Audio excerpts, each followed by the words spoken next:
Bueno, muy bien. Esta es la clase número 14. El tema que vamos a tratar es el tema de los textos explicativos. A diferencia de la clase pasada, que nosotros hablamos la clase pasada del texto, el prototipo explicativo, o sea, la parte, digamos, formal o estructural, no el texto explicativo como género.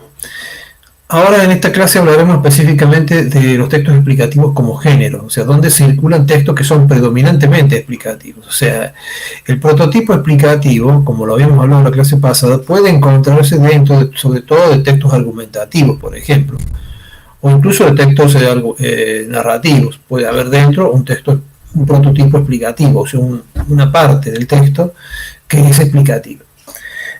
Esa estructura que nosotros veíamos tenían dos aspectos básicos, que son los explicativos ecuativos, que utilizan como recurso el ejemplo, o utilizan como recurso la comparación. Esto es como A es a B, como C es a D.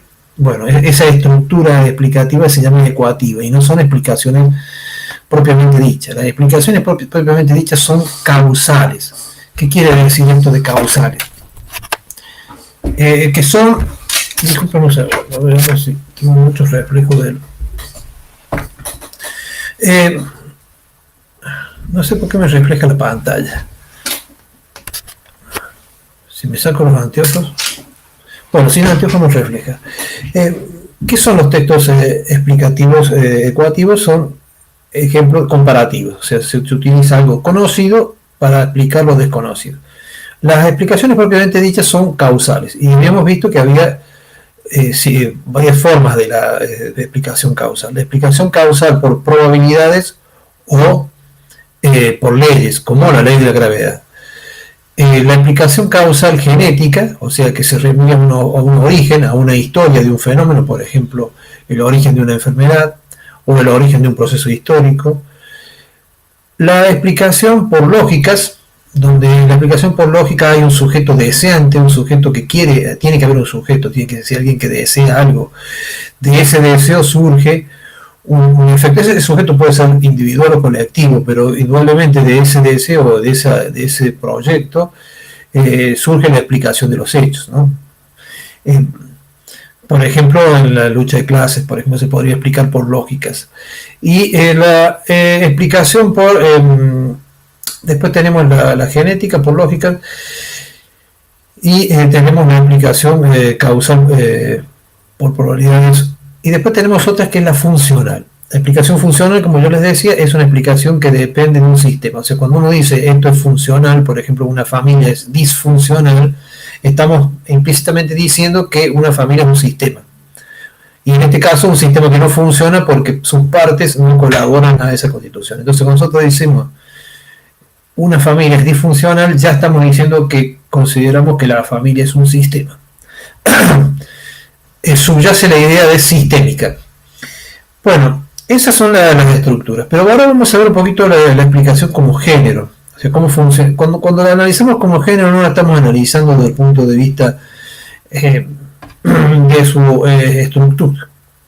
su estructura, sino que lo estamos organizando desde el punto de vista de dónde circula. Digamos, de la pragmática.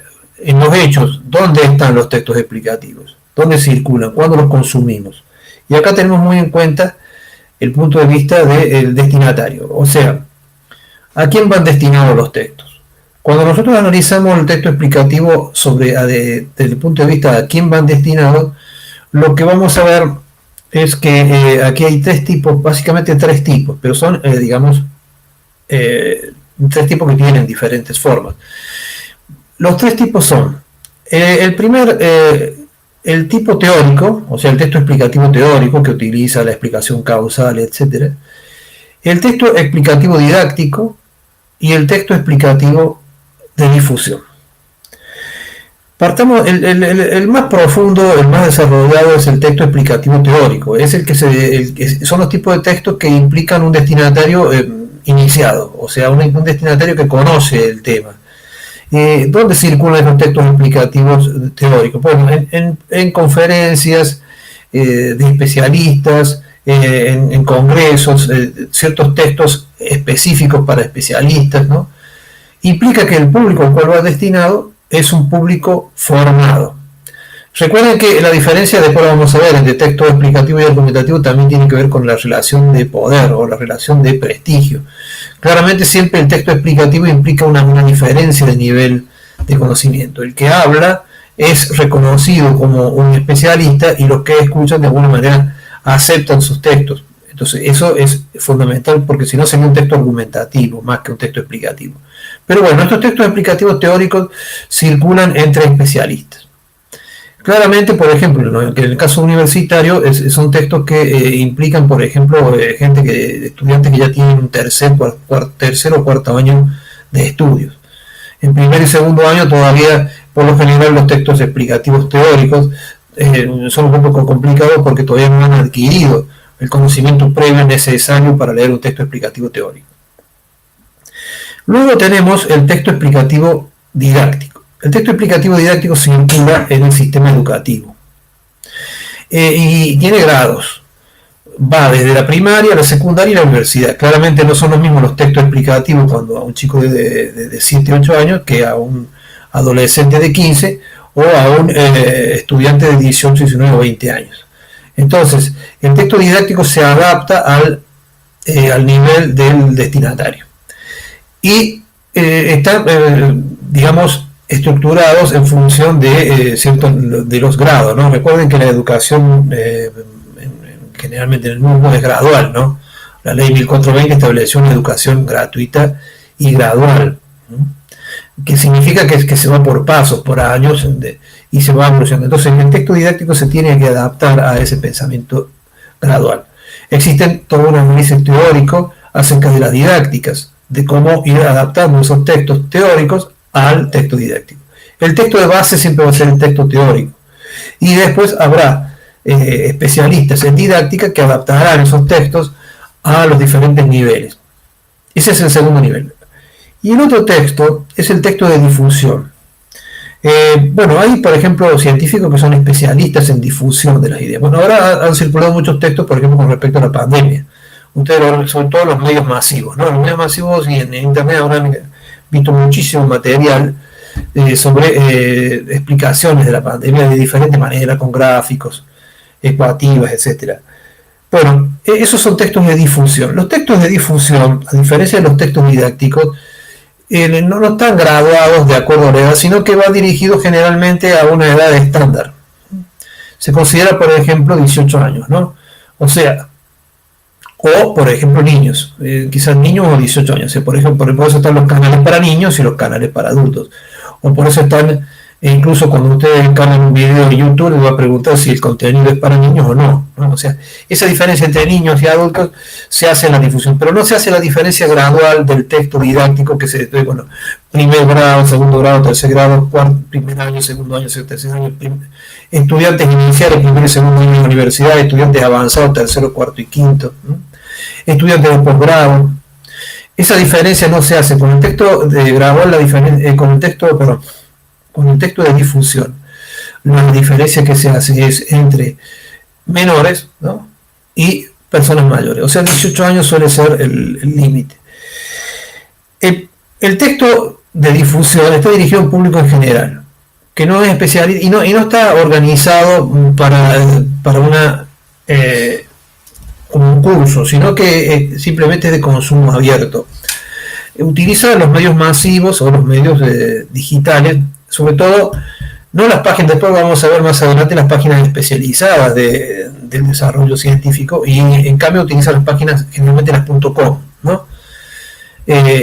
Los medios del texto de difusión utilizan las páginas .com, las páginas web, o los medios masivos como la radio, la televisión, los tradicionales, ¿no? El diario, etc. Estos medios utilizan este tipo de textos, y el problema del texto de difusión es que no profundiza. O sea, no tenemos la posibilidad de, como en el texto directo, de ir avanzando de un texto más simple a un texto más complejo, sino que son textos que siempre se mantienen en un nivel de los 18 años. Por eso, cuando nosotros queremos profundizar sobre un tema, no nos podemos quedar en lo que dice el diario o lo que dice la página web, sino que tenemos que ir a las páginas especializadas. Como forma general, tanto el texto didáctico como el texto de difusión utilizan mucho las formas ecuativas, o sea, no la explicación propiamente dicha, sino la explicación por comparación con lo conocido. Entonces, vamos de lo conocido a lo desconocido. Esto es como A es a B, como C es a D. Esa suele ser la estructura típica de los textos. ¿Por qué? Porque en general el público al que va destinado no es especialista. El texto didáctico va a utilizar un registro lingüístico estándar, adaptado a las edades. El texto de difusión también va a utilizar un tipo de registro estándar, adaptado ya sea a menores de 18 años o a mayores de 18 años. Entonces, esos niveles de lenguaje siempre van a ser variedades estándar, no vamos a tener una variedad, un registro profesional. Tampoco se va a utilizar un registro familiar o un registro vulgar, ¿no? Esto tiene que ver con que, bueno, empezando que el registro estándar es el que más abarca a las diferentes formaciones. Incluso en algunos casos se pueden utilizar incluso algunas variedades específicas de lenguas, por ejemplo, aborígenes, etcétera, en algunas regiones que permiten que el texto tenga mayor acceso. Pero siempre en el nivel de lo estándar, ¿no? O sea, se establece un nivel estándar, que tiene que ver con una escritura también. Bueno, esto es muy importante porque ¿a qué nos interesa a nosotros la introducción del discurso? Bueno, que ustedes como estudiantes tienen que empezar a ver que no basta con leer algo que aparece en una página web. Si queremos profundizar un tema, tenemos que ir a los autores originales. Una de las cosas que sucede con el texto de difusión, que no sucede con el texto explicativo didáctico, es que el texto de difusión no suele tener las referencias, o sea, no suelen aparecer de dónde sacaron esa información. En cambio, en el texto didáctico sí suele aparecer la referencia, porque el texto base siempre es un texto teórico. Como estudiantes nosotros tenemos que aspirar al texto base, al texto teórico, hacia allí vamos. O sea, es un camino. Utilizaremos el texto didáctico, claramente. A lo mejor en algún momento nos topamos con un texto de difusión en algún medio, por televisión, etc., pero después tenemos que buscar la referencia, el autor, los textos originales, los textos teóricos.